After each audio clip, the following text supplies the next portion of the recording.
ሁላችንም መጽሐፍ ቅዱሳችንን እናወጣና ቲቶ ምዕራፍ 2:11 ጀምሮ በጌታ በኢየሱስ ክርስቶስ አብረን እናነባለን። ሰዎችን ሁሉ የሚያድን የእግዚአብሔር ጸጋ ተገልጧልና ይህም ጸጋ ኃጢአተኝነትንና ዓለማዊ ምኞትን ክደን የተባረከውን ተስፋችንን እርሱም የታላቁን የአምላካችንና የመድኃኒታችንን የኢየሱስ ክርስቶስን ክብር መገለጥ እየጠበቅን ራሳችንን በመግዛት በጽድቅ እግዚአብሔርንም በመምሰል በአሁኑ ዘመን እንድንኖር ያስተምረናል።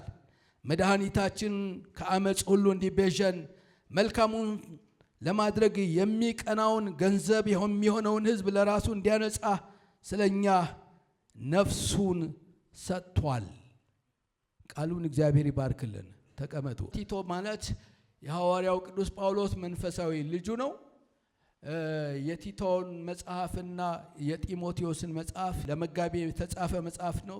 ቲቶን መጋቢ ስለነበር ስለዚህ አብዛኛው በሕይወት ዙሪያ ላይ ነው የሚያጠነጥነው። እንዴት መኖር እንደሚገባን፣ እንዴት መመላለስ እንደሚገባን፣ እንዴት መውጣት፣ እንዴት ማገልገል እንደሚገባን ከቲቶና ከጢሞቴዎስ መልእክት ላይ ታገኛላችሁ ለሕይወት።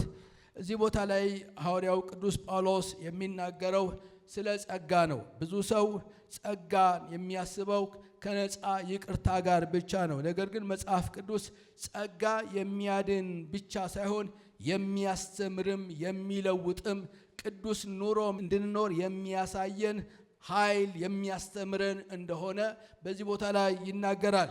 በዚህ ክፍል ውስጥ 3 ትልልቅ እውነቶችን ሐዋርያው ጳውሎስ ይናገራል። የመጀመሪያው ጸጋ ምን እንደሆነ ያስተምረናል።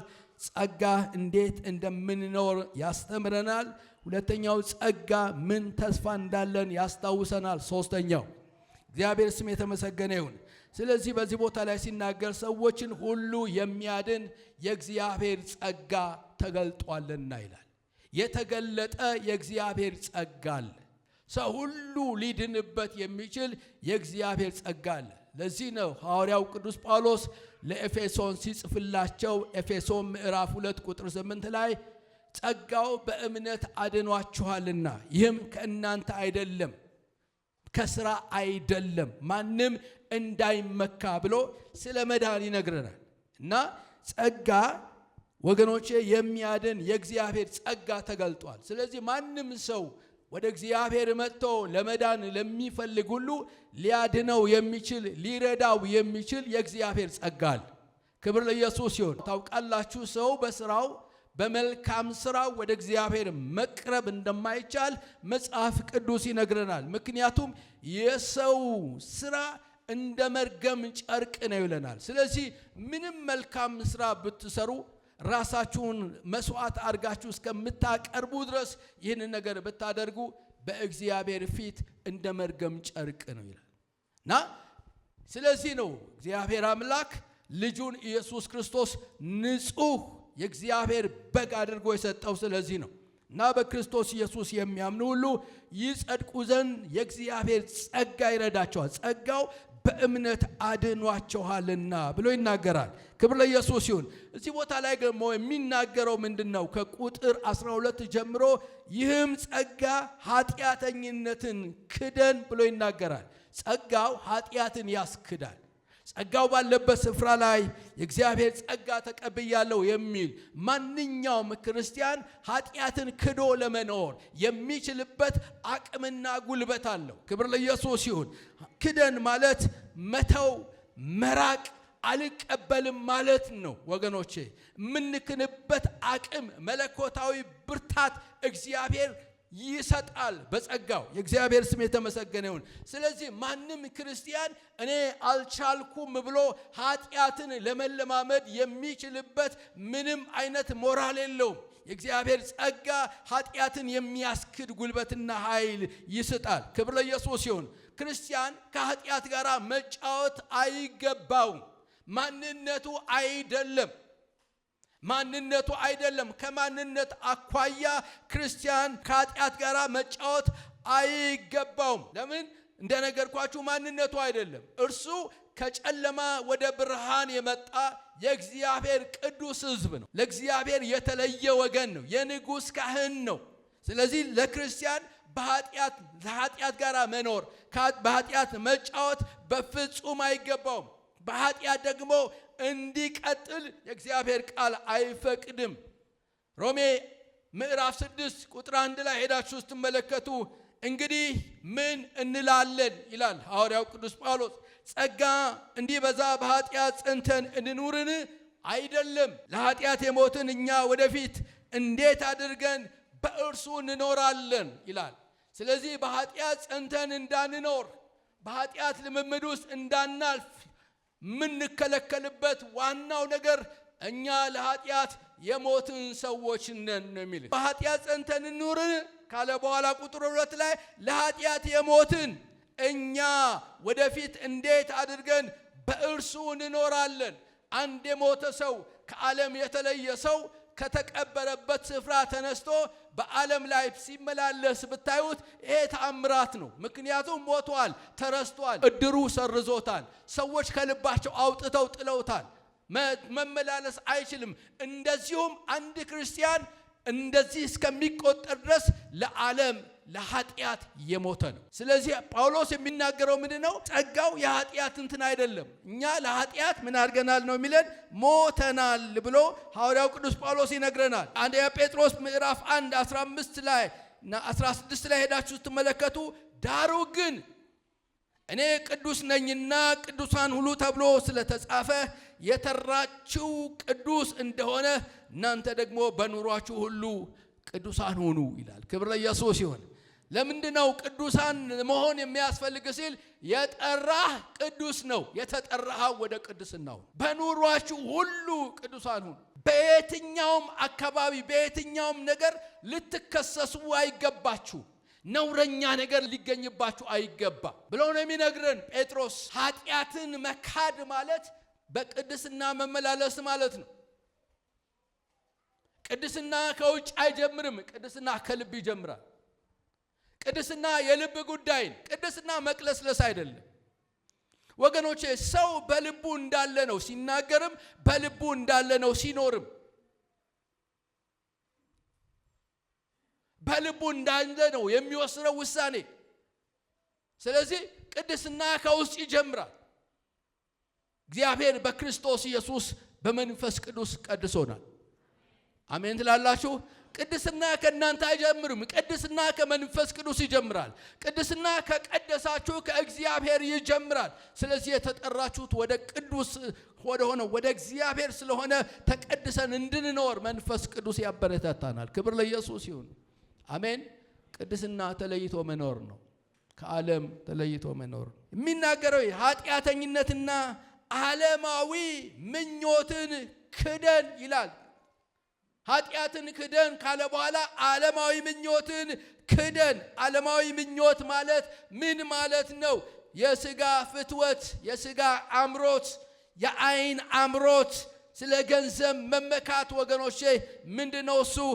ዓለማዊ ምኞት ይለዋል። አንደኛ ዮሐንስ ምዕራፍ 2 ከ15 እስከ 17 እንደዚህ ይላል፣ ዓለምን ወይንም በዓለም ያሉትን አትውደዱ ይላል። በዚህ ዘመን በጣም ዓለም ይገባኛል አይደል? አብዛኛው ስብከቶቻችን እኔ ከማናንሼ ነው አይደል? ጥሩ ነው መበልጸግ፣ እኔ አልቃወምም። እግዚአብሔር ያበልጽጋችሁ። ግን ከዓለም ጋር ተጋብታችሁ አይደለም የምትበለጽጉት ከጌታ ጋር እንጂ። በዓለም ያለው ሁሉ እርሱም የሥጋ ምኞት፣ የዓይን አምሮት፣ ስለ ገንዘብ መመካት ከዓለም ስለሆነ እንጂ ከአባት ስላልሆነ ማንም ዓለምን ቢወድ የአባት ፍቅር በእርሱ ውስጥ የለም። ዓለምም ምኞቱም ያልፋሉ፣ የእግዚአብሔር ፈቃድ የሚያደርግ ግን ለዘላለም ይኖራል። የሚገርም ነገር ነው። ዓለምን መውደድ በሕይወታችን የሚያደርገው ነገር ምን እንደሆነ ታውቃላችሁ? የእግዚአብሔር አባታችንን ፍቅር ከውስጣችን ጠራርጎ ያወጣዋል። ዓለምን ሰዎች በሚወዱበት ጊዜ የእግዚአብሔር ፍቅር በውስጣቸው ተጠራርጎ እንዲወጣ ያደርገዋል። ለዚህ ነው ከዓለም ስለሆነ እንጂ ከአባት ስላልሆነ ማንም ዓለምን ቢወድ የአባት ፍቅር በእርሱ ውስጥ የለም ይላል። አይገርማችሁም? ስለዚህ ዓለምን መውደድ በሚገልጥበት ጊዜ ምን አደረገው መሰላችሁ? የሥጋ ምኞት፣ የዓይን አምሮት፣ ስለ ገንዘብ መመካት። ብዙዎች ዛሬ ብዙ ገንዘብ የሚፈልጉት ለምንድን ነው ካላችሁ፣ ለመኖሪያቸው ብቻ አይደለም፣ ለመመኪያም ነው። አንሰ እንዳትታይ፣ በሕዝብ መካከል ጎልተህ ስፍራ እንዲሰጡ፣ ቦታ እንዲሰጡ፣ አንቱ እንድትባል። ባለሀብት መሆን በጣም ደስ አያሰኝም እንዴ? በጣም ደስ ያሰኛል። ግን መመኪያው ጌታ ሳይሆን መመኪያው ገንዘቡ ሆኖ መመኪያው ስልጣን ሆኖ መመኪያው የሆነ ነገር ሆኖ ነው። ስለዚህ በእግዚአብሔር እንዳትመካ የሚያደርግህ ነገር ሁሉ እኔ ልባርክህ በኢየሱስም ከሕይወቴ የተነቀለ ይሁን። መመኪያ እግዚአብሔር ብቻ ይሁንልህ። ብዙ ሰው እኮ ብልጽግና የሚፈልገው ለመመኪያ ነው እንጂ የሚኖርበት አጥቶት አይደለም። ለመመኪያ ነው፣ ለመደገፊያ ነው፣ አንቱታ ለመፈለግ ነው፣ ስፍራ ለማግኘት ነው፣ አንደኛ ቦታ ለማግኘት ነው። ይሄ ምን ይባላል? የዓለም ምኞት ይባላል። የዓለም ምኞት ይባላል። ወገኖቼ የሚገርም ነገር ነው ዮሐንስ የሚናገረው። ዓለምን ወይንም በዓለም ያሉትን አትውደዱ አለና ግጥም አድርገው ያለውን ውሳኔ ነው የነገረን። የሥጋ ምኞት፣ ይሄ ያልሞተው ሥጋ የራሱ ምኞት አለው። ዓለም ደግሞ ግብዣ ታቀርብልሃለች፣ ራሷን ታቀርብልሃለች። አንተ አንድ እርምጃ ሂድ እንጂ 10 እርምጃ ወደ አንተ ትመጣለች ልታረክስህ። እኔ በጣም ይገርመኛል። ዮሴፍ በጶጢፋራ ቤት ባሪያ የሆነው ተሽጦ ተገዝቶ የገባው ዮሴፍ አንድ ግብዣ ቀረበለት ከጶጢፋራ ሚስት። ናና አብረኝ ካልተኛ አለችና አስገደደችው። እሱ ግን ጨርቁን ጥሎላት ሸሸ ይላል። ኃጢአትን ቆመ በኢየሱስ ስም እየተጋፈጥክ በኢየሱስ ስም እየገሰስክ አታስቆመው መሸሽ። የእግዚአብሔር ቃል ሲናገር ከጎልማሳነት ምኞት ሽሽ፣ ምክንያቱም ያረክስሃል። ምክንያቱም የእግዚአብሔርን ፍቅር ከውስጥ ያጠፋዋል። ብዙ ሰዎች እግዚአብሔርን የሚፈልጉት ከእግዚአብሔር የሚገኘውን ነገር ለማግኘት እንጂ ራሱን እግዚአብሔርን አይደለም። ከእግዚአብሔር የሚገኘውን ነገር ባገኙ ቀን አምልኮ የሚያቋርጡ ብዙ ናቸው። ቢዚ የሆኑበታል። እግዚአብሔር ጊዜ የለኝም ይላል።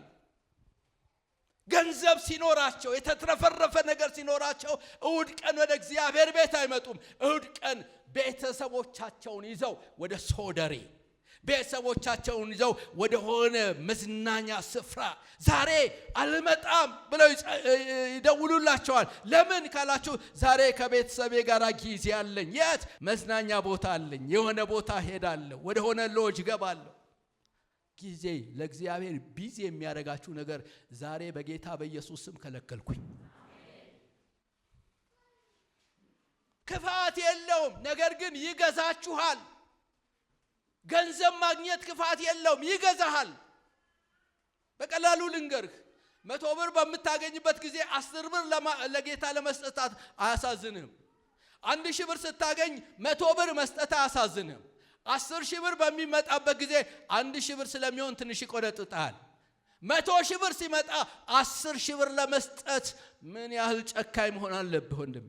ከዛ በኋላ አንተ ድሮ ትገዛው ታስተዳድረው የነበረው ገንዘብ በጨመረ ቁጥር አንተን ይገዛል። በጌታ በኢየሱስ ስም አንተ በክርስቶስ ደም የተዋጀ ስለሆነ የተገዛ ስለሆነ የሚገዛ ነገር በሕይወት እንዳይመጣ ከለከልኩኝ። ከመጣም በኢየሱስም ባለስልጣን ያድርግህ። ረግጠው የምትገዛ በኢየሱስም ይሁንልህ። ለዚህ ነው ዓለምን በዓለም ያለውን አትውደዱ። ምክንያቱም ዓለምን የሚወድ የአብ ፍቅር በእርሱ ዘንድ የለም ይላል። ጠራርጎ ያወጣና እርሱ ራሱ ስፍራውን ይዘዋል። ከዛ ስም ብቻ ይሆናል ሰውየው። ስም ብቻ ወንድም ከሌ እንዴት ነው? ስም ብቻ ክርስቲያን ነው፣ ግን አይደለም፣ ግን አይደለም፣ ግን አይደለም። ህሊናው ስለሚጮህበት አእምሮ ረፍት ስለሚነሳው አንዳንድ ነገሮች ብጥቅጣቂ ወደ ቤተ ክርስቲያን አምጥቶ ይሰጣል። ለማረፍ ነው፣ ሰጪ ሆኖ አይደለም። እንዲያርፍ ነው፣ አእምሮ ህሊናው እንዲያርፍ ነው። ስለሚጮህበት ለማሳረፍ የሆነ እዛ ሰፈር ዣንጥላ አምጥተው እንደሚሰጡ ሰርቀው ቤት እንደሚገነቡ ሰርቀው እነሱም የሆነ ነገር ያደርጋሉ።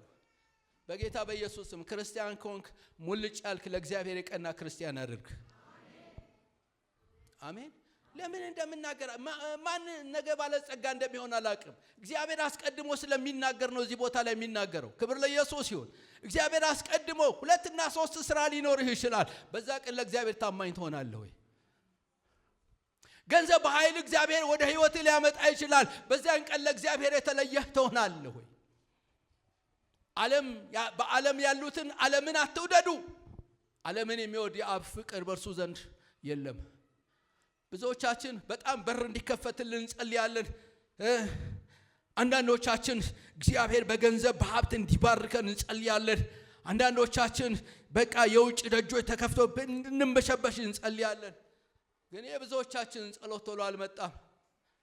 ስለዚህ በጸለይ ቁጥር አንዳንዱን ሰው የሚያኖረው እግዚአብሔር አንድ በሽተኛ ሐኪም ቤት ሄዶ ግሉኮስ ከተሰካለት በኋላ ግሉኮሱን በአንዴ አይለቀቅለትም፣ እንደ ቧንቧ አይከፈትም።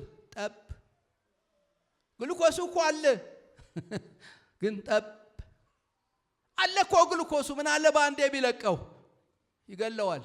ጠብ እንዳይገልህ እንደ ግሉኮስ የሚያኖርህ እግዚአብሔር ነው። ልብህ በኢየሱስም በተስተካከለ መጠን የግሉኮሱ መጠን ይጨምራል። እግዚአብሔር ዛሬ በግሉኮስ የሚያኖርህ ወንድሜ ስላጣ አይደለም ስለምትጠፋበት።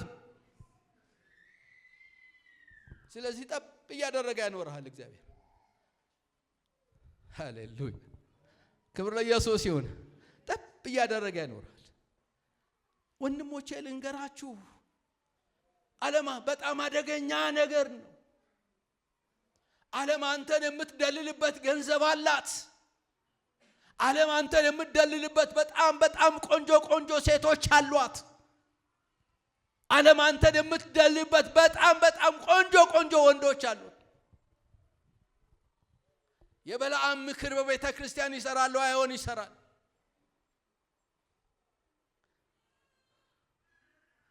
በጦርነት አንተን እንደማያሸንፍ ሰይጣን ያውቃል። እንዴት እንደሚያሸንፍ እንዴት እንደሚያንበረክክ ግን ያውቃል። ዓለምን ነው ወደ ሰፈር የሚልከው። ተቃራኒውን ጉባችሁ አይደል? ከምትሰሙት ስብከቶች በአጠቃላይ ትጥሳለህ። ጥሰ ከምትጣስ እግዚአብሔር ከልሎ ይጠብቃል። አሜን። ዛሬ ብዙ ድምጾች አሉ። ብዙ ድምጾች። ትጥሳለህ፣ ትነዳለህ፣ ትባረካለህ፣ በሮች ይከፈታል። 30 ጊዜ መልእክት ሰምቷል፣ አልሆነልህም። ወንድሜ ልብህ ይተስተካከል፣ ከእግዚአብሔር ጋር ተስማማ፣ ትጥሳለህ። አጠገብ ያለውን ሰው ንገረው፣ ከእግዚአብሔር ጋር ተስማማ በለው። አልሰማ ካልከኝ ሂድ ሞክረው። ሰይጣን ጢባ ይጫወትብህና ከዛ በኋላ ስትጨርስ ትመጣለህ። ሐኪም ቤት ታማችሁ ስትሄዱ ሐኪሙ ጨክኖባችሁ መርፌ ይወጋችኋል። እያመማችሁ ወይኔ እግሬን ሸመቀቀኝ ያላችሁ እያሻችሁት እያነከሳችሁ ትወጣላችሁ። ኋላ ትድናላችሁ። ቢራራላችሁ አይ አትችልም ሌላ ቀን ትወጋለህ ቢል በሽታው ወቅቶ ይገላል። እንደዛ ከሚሆን እግዚአብሔር ራሱ ይወጋል። ዳንኤልን ሄዳችሁ ተመልከቱ። በንጉሱ መብልና መጠጥ እንዳይረክስ አጥብቆ ጃንደረባውን ለመነው ይላል።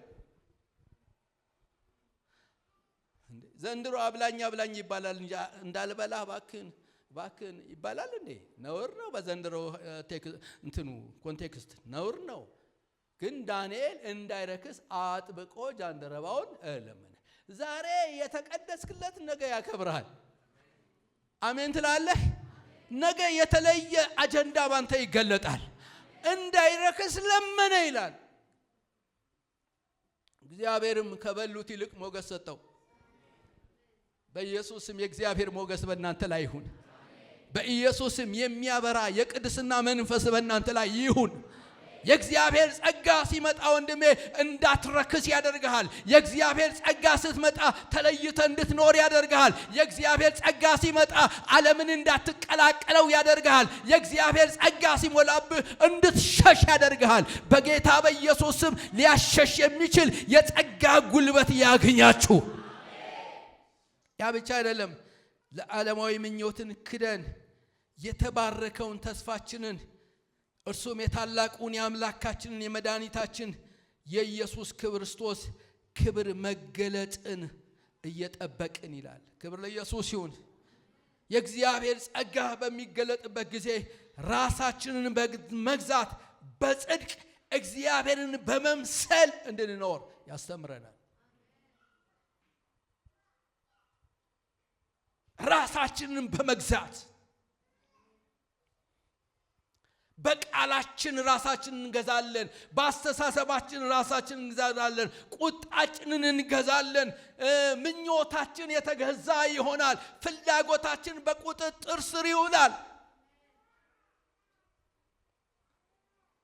ምኞትህ አይቆጣጠርህ። የእግዚአብሔር ሕዝብ የጸጋው ጉልበት ይቆጣጠርህ። በኢየሱስ ስም ይቆጣጠርህ።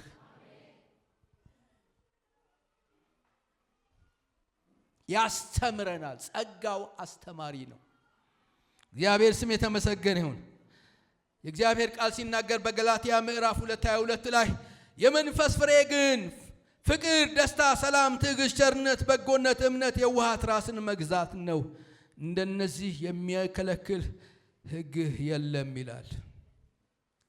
ራስን መግዛት በሚመጣበት ጊዜ የመንፈስ ቅዱስ ፍሬ በሕይወታችን እየፈራ ይመጣል።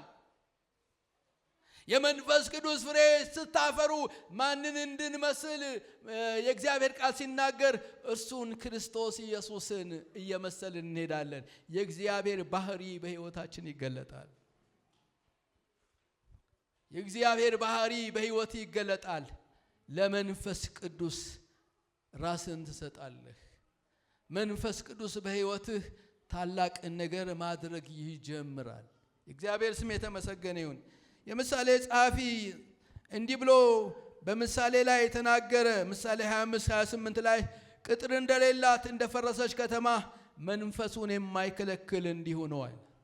ስለዚህ ራስን መግዛት ማለት መንፈስን መከልከል ማለት ነው። መንፈስን በቁጥጥር ስር ማዋል ማለት ነው። እግዚአብሔር ስም የተመሰገነ ይሁን። አሜን። ስለዚህ ራሳችንን ስንገዛ በቅድስና እንድንኖር በጽድቅ እንድንመላለስ አቅም እናገኛለን።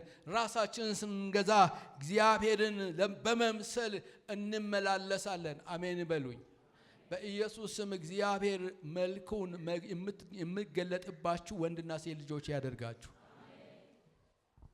እግዚአብሔር ናፍቆት አለው። ናፍቆቱም በእኛ ላይ ልጁን ኢየሱስን ማየት ነው። ልጆች የወለዳችሁ ሰዎች ታውቁታላችሁ። ልጃችሁ እናንተን ሲመስል በልጃችሁ ላይ የእናንተ መልክ ስታዩ ለልጆቻችሁ ያለ መንሰፍሰፍ ይጨምራል። ምክንያቱም እናንተኑን የገለጠ ልጅ ስለሆነ እግዚአብሔር አንድ ምኞት አለው። እግዚአብሔር ስለ እናንተ አንድ ምኞት፣ አንድ ፍላጎት አለው። የወሰነው ውሳኔ አለ። ውሳኔውም ልጁን ኢየሱስን እንድትመስሉ ነው። ልጁ በብዙ ወንድሞች መካከል በኩር ይሆን ዘንድ አስቀድሞ ያወቃቸውን የልጁን መልክ እንዲመስሉ አስቀድሞ ወስኗልና ይላል።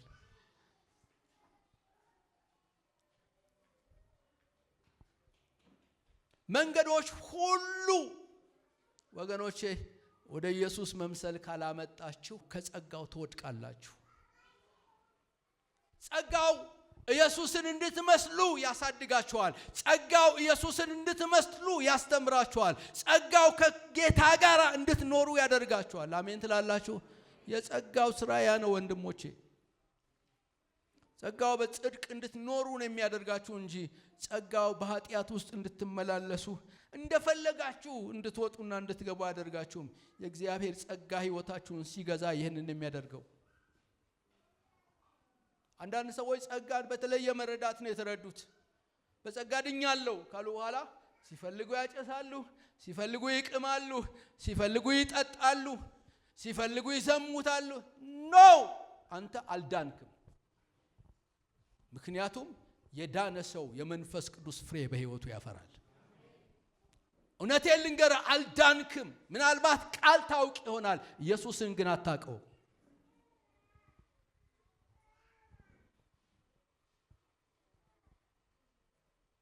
ነፃነትን አይሰጥም።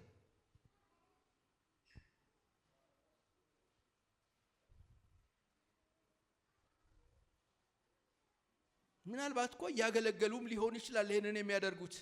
ወንድሞቼና እህቶች አትሰናከሉ። ሊያገለግሉ ይችላሉ ግን አልዳኑ። በዛን ቀን እንደዚህ ይሉኛል ይላል፣ በስምህ አጋንንትን አላወጣንም፣ ትንቢትን አልተናገርንም፣ ተአምራትን አላደረግንም ይሉኛል፣ እኔ ግን ከቶ አላውቃችሁም። አላውቅህም ከመባል እግዚአብሔር ይጠብቅ። ስለ ኢየሱስ ከማወቅ ይልቅ ኢየሱስን ማወቅ ይበልጣል። አጠገብ ያለውን ሰው ኢየሱስን ወቀው በሉት። ስለ ኢየሱስ ሳይሆን ኢየሱስን ወቀው በሉት። ኢየሱስን የሚያውቁ ሰዎች ራሳቸውን ኢየሱስን እንዲመስሉ ይሰጣሉ።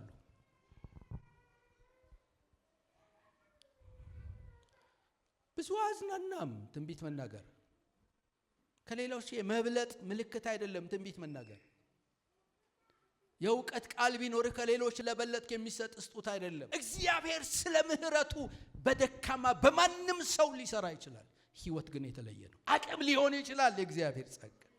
የጌታ ስም የተመሰገነ ይሁን። የእግዚአብሔር ጸጋ በዚህ ዘመን እንዴት አድርገህ መኖር እንደምትችል ያስተምርሃል። ኤፌሶን 5:1 ላይ እንዲህ አለ ሐዋርያው፣ እንግዲህ እንደተወደዱ ልጆች እግዚአብሔርን የምትከተሉ ሁኑ ይላል። ማንን ተከተሉ? እግዚአብሔርን ተከተሉት። ከዛስ የሚናገረው ምንድነው? እየጠበቅን ራሳችን በመግዛት በጽድቅ እግዚአብሔርን በመምሰል በአሁኑ ዘመን እንድንኖር ያስተምረናል። ከዛስ መድኃኒታችንን ከአመፅ ሁሉ እንዲቤዠን መልካሙን ለማድረግ የሚቀናውን ገንዘቡ የሚሆነውን ሕዝብ ለራሱ እንዲያነጻ ስለኛ ነፍሱን ሰጥቷልና። ከዛ በፊት ግን ምን ብሎ ይናገር ማለታችሁ? እርሱም የታላቁን የአምላካችንን የመድኃኒታችንን የኢየሱስ ክርስቶስን ክብር መገለጥ እየጠበቅን በዚህ ዘመን እንድንኖር ያስተምረናል። እኛ ነዋሪዎች አይደለንም፣ እኛ መንገደኞች ነን። መንገደኞች ነን፣ ነዋሪዎች አይደለንም። የዚህ ሀገር ዜጎች፣ የምድር ዜጎች አይደለንም፣ ሰማያዊያን ነን። ክብር ለኢየሱስ ይሁን። ከሰማይ የሚመጣ መድኃኒት የሆነውን ኢየሱስን እንጠባበቃለን። አውቶቡስ ጠብቃችሁ የምታውቁ ዘንድሮ ራይድ ምናምን ስላለ የድሮ ሰዎች ካላችሁ እንደኔ አውቶቡስ ጠብቃችሁ የምታውቁ የአውቶቡስን ባህሪ ልንገራችሁ። እዚህ 25 ቁጥር ነበረች ከመርካቶ አቃቂ የምትወርድ 25 ቁጥር ትባላለች። እና 25 ቁጥር ደግሞ ፌርማታ አላት። በፈለጋችሁበት ቦታ አትቆምላችሁም፣ እንደ ታክሲ አይደለችም። ፌርማታ አላት። ስለዚህ እዛ ፌርማታ ላይ ቁጭ ብላችሁ ትጠብቃላችሁ። እና የምትመጣበት ሰዓት አይታወቅም፣ ግን ይጠብቃል። በተስፋ ደግሞ እንጠብቀው። 25 ቁጥር እየጠበቅ እያለ አሁን 25 ቁጥር በጣም ዘግይታለች። ወክ እያረኩ ልጠብቃት ብለህ ፌርማታውን ጥለህ ስትሄድ ድንገት ትመጣለች። አንተና አውቶቡሷ ተራርቃቸዋል።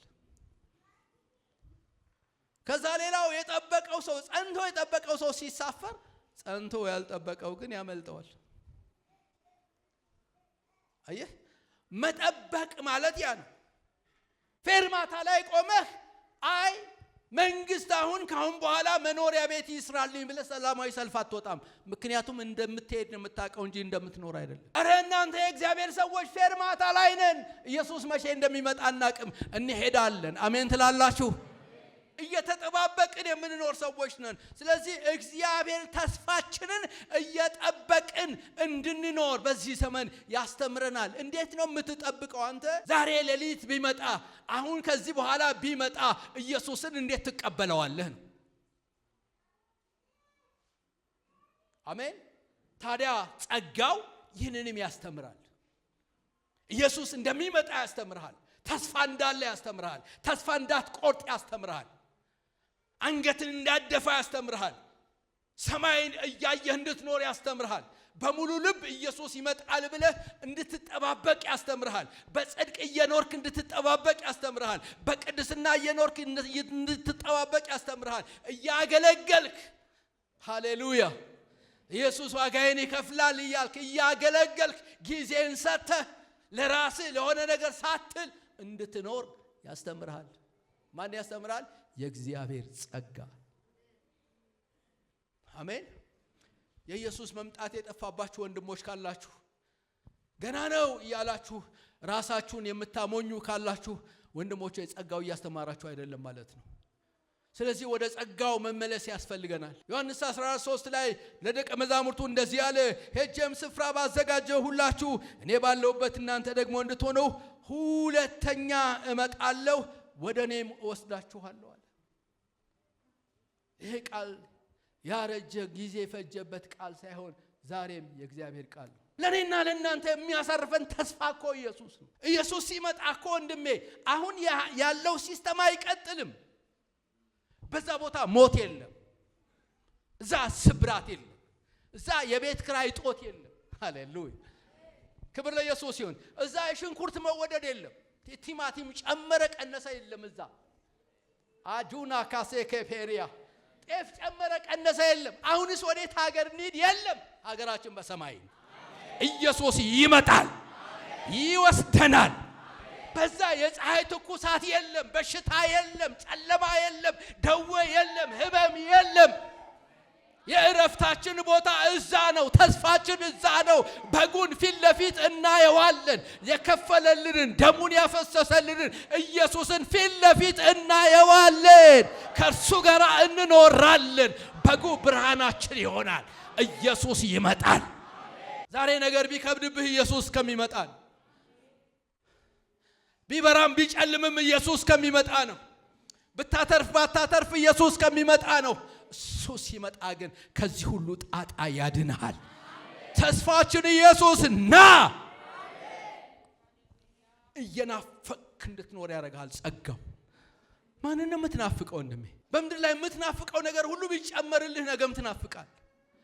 የምድር ደግሞ ቀዳዳ አይሞላም። እናንተ የሆነ ነገር ሲደፈንልህ፣ የሆነ ሲቀደድ፣ የሆነ ነገር ሲደፈንልህ ዘመን ሁሉ በረሃብተኝነት ትኖራለህ። በጌታ በኢየሱስም ረሃብ ወደሌለበት ወደ እግዚአብሔር ክብር መግባት ይሁንልህ። ዘመን ሁሉ እንደ ተራብክ፣ አንዱ ሲሞላ አንደኛው ሲበሳ፣ አንደኛው ሲሞላ አንደኛው ሲቀደድ፣ ዘመን ሁሉ የረሃብ ኑሮ በጌታ በኢየሱስም የረሃብ ዘመን ያበቃል። ኢየሱስ ይመጣል፣ ይወስደናል። ኢየሱስ ይገለጣል፣ እናየዋለን። ኢየሱስ ይመጣል፣ ከእርሱ ጋር እንሆናለን። ድንገት መነጠቅ ይሆናል። እወስዳችኋለሁ ያለ ጌታ ታማኝ ነው፣ ይወስደናል። ጸጋው ኢየሱስን እንድትጠባበቅ ያደርጋል። የእግዚአብሔር ሕዝብ ዓይንህን ወደ እግዚአብሔር ወደ ላይ አቅና። ተስፋ እርሱ ነው። እውነተኛው ተስፋ እሱ ነው። እውነቴን ልንገርህ፣ በምድር ያለው ነገር ሁሉ ቢጨመርልህ ነገ ጥያቄ አታቆምም። ቤት የለህም አይደል? ቤት ቢሰጥህ የቤት ሞልወያ ትጠይቃለህ። ችግር ይዞ ነው የሚመጣው። ቤት ሲጥ ዓመታዊ ግብር ደግሞ መጣ ትላለህ። ቤት ቢሰጥ ወንድሜ ደግሞ በምን ላድሰው ነው? የማይታደስ የሰው እጅ ያልሰራው በሰው ልብ ያልታሰበ የሰው ዓይን ያላየው በሰው እጅ ተሰርቶ ያልታደሰ ኢየሱስ ሲመጣ ለኔና ለናንተ ያዘጋጀውን ቤት እንወርሳለን።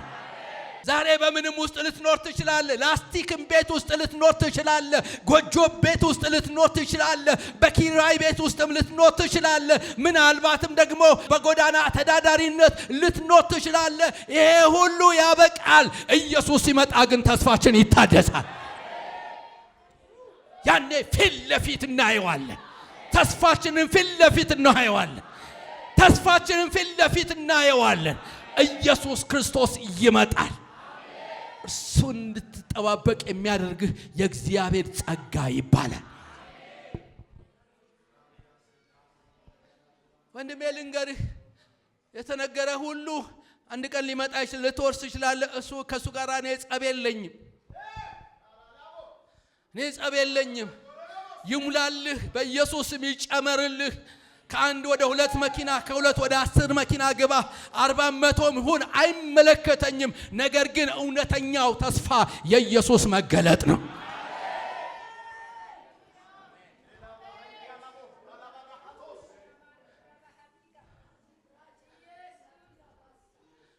እኔ አሁን ሰው ሙታን ቢነሳ አይደንቀኝም።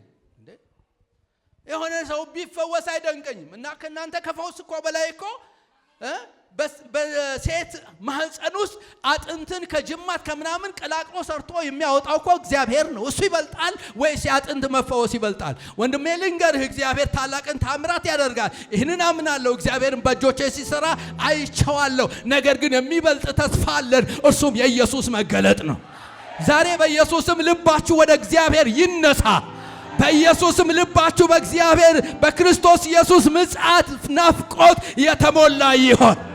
ማራናታ ኢየሱስ ሆይ ና፣ ማራናታ ኢየሱስ ሆይ ና፣ ማራናታ።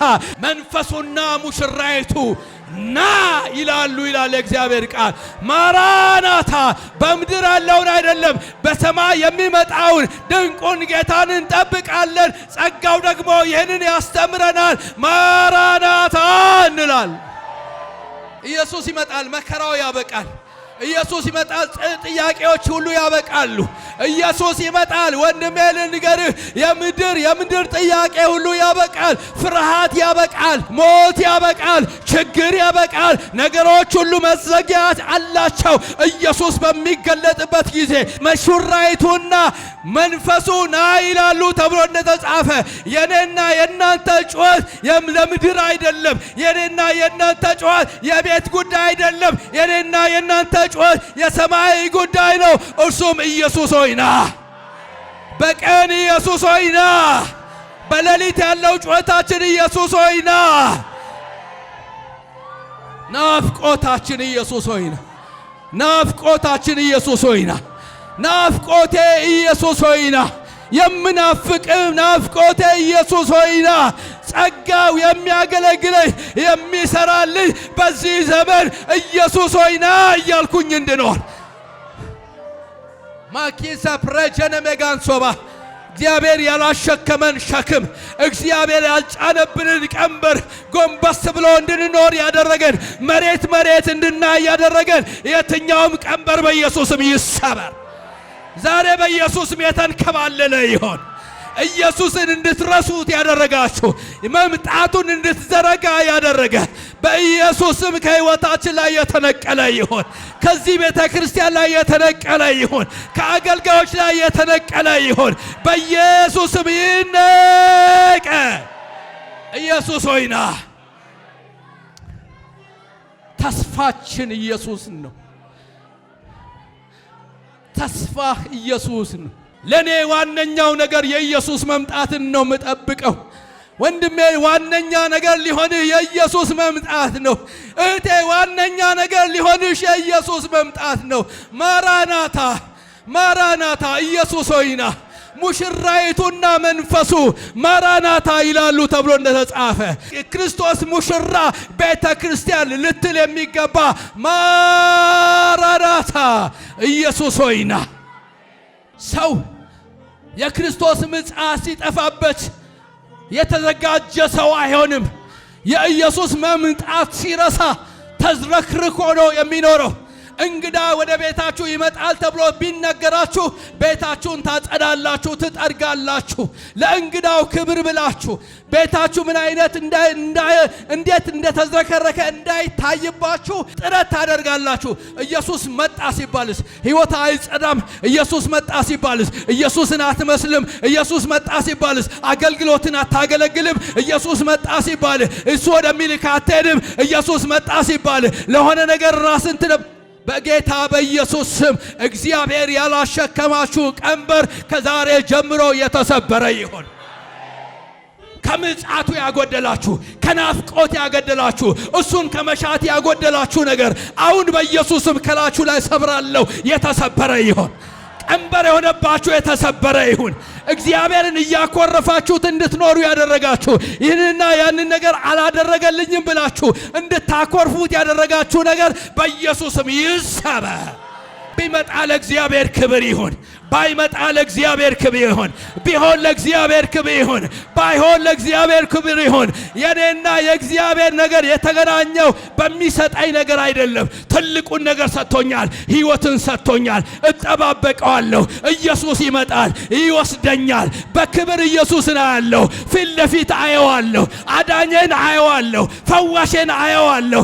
ኦማካሴ ፍሬጀኒያ ስለኔ የሞተልኝን አየዋለሁ። ቁስሎቹን አያዋለሁ። በምንድነው ልብህ የደከመው? በምንድነው እግዚአብሔርን የተጠራጠርከው? በምንድነው ጌታን ያኮረፍከው? ኧረ ዋነኛ ነገር እሱ አይደለም። ኢየሱስ ሲመጣ ይወስዳል። ኢየሱስ ሲመጣ ፊት ለፊት ታየዋለህ። ኢየሱስ ሲመጣ መጽናኛ ይሆናል። እውነተኛ መጽናኛ ያለው ኢየሱስን ስታየው ነው። እውነተኛ የምትጽናናው፣ እውነተኛ እረፍት የሚሆን፣ እውነተኛ የልብ ሙላት የሚሆን ኢየሱስን ስታየው ነው። ጥያቄዎች በሙሉ የሚመለሱት ያን ቀን ነው። ኢየሱስ ይመጣል። ማንን እየጠበክ ነው? እግዚአብሔር ሰው ማንን እየጠበክሽ ነው? እህቴ ተስፋችን በኢየሱስም እንደገና ይታደስ።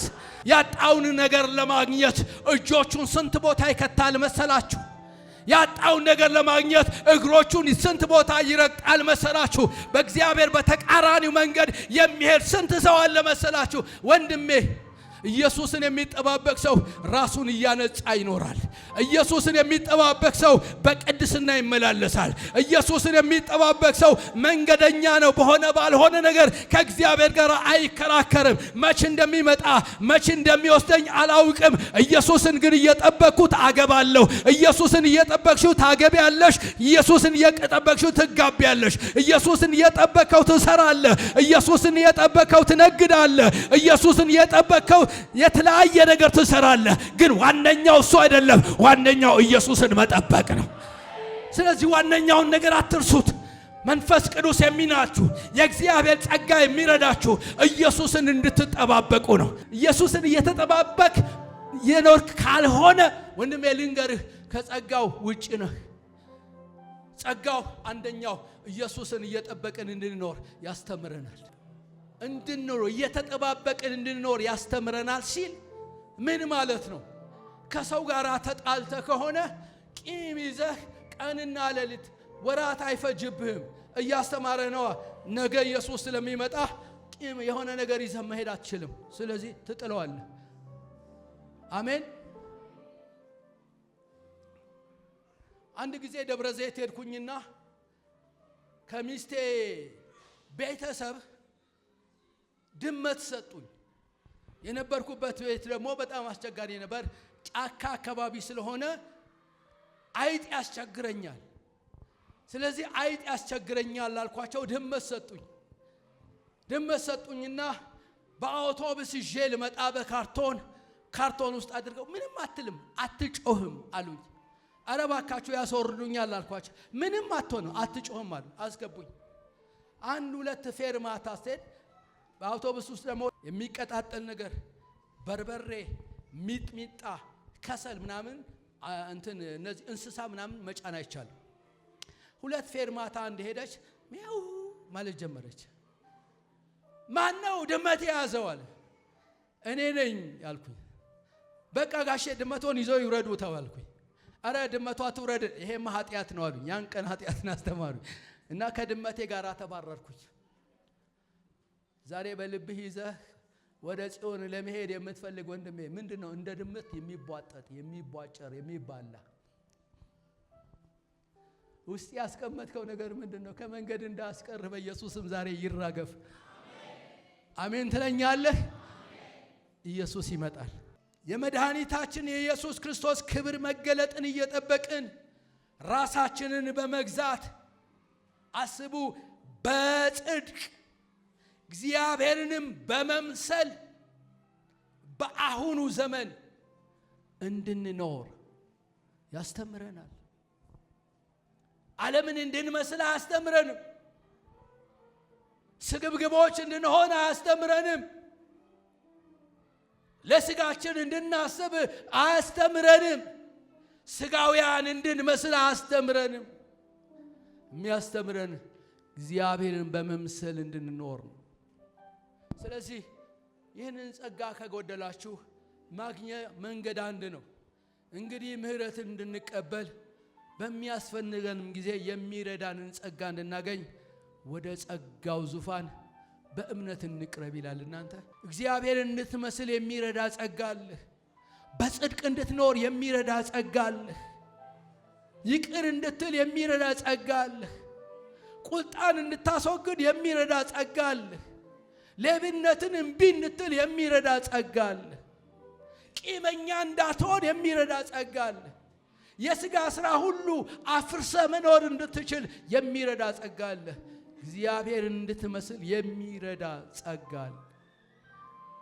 ጌታን እንድትጠባበቅ የሚረዳ ጸጋ አለ። ለምን ወደ ጸጋው ዙፋን አትቀርብም? ብዙ ቦታ ከመርገጥ ኢየሱስ ጋር ፊት ለፊት መሆን አይሻልም እንዴ? በእግዚአብሔር ፊት መጸለይ አይሻልም እንዴ? አቅቶኛል ጌታ ሆይ ማለት አይሻልም? አቅቶኛል ብትል የሚረዳ ጌታ ያለ። አሜን ትላለህ? ይሻላል። ወደ ጸጋው ዙፋን በእምነት መቅረብ ይሁንልን። ስለዚህ ለእግዚአብሔር ጊዜ መድቡ። 30 ቦታ አትርገጥ። ያንተ ፈውስ 30 ቦታ በመርገጥ ሳይሆን በእግዚአብሔር እጅ ላይ። እግዚአብሔር ፊት ደግሞ ለመቅረብ ማንም አይከለክልህም። በክርስቶስ ኢየሱስ በኩል ወደ እግዚአብሔር መቅረብ ትችላለህ። በር ተከፍቶልሃል። ማንም በእግዚአብሔርና በአንተ መካከል እግዚአብሔር እንዲቆም አይፈቅድም ከኢየሱስ ውጪ። ስለዚህ በሆነ ሰውዬ በኩል እግዚአብሔርን ለምን ትፈልገዋለህ አንተ? ጥሩ ነው። እኔ አንድ እምነት አለኝ። እግዚአብሔር መልእክት ካለው ነብይን እስከ ቤቴ ድረስ ይልካል የሚል እምነት አለ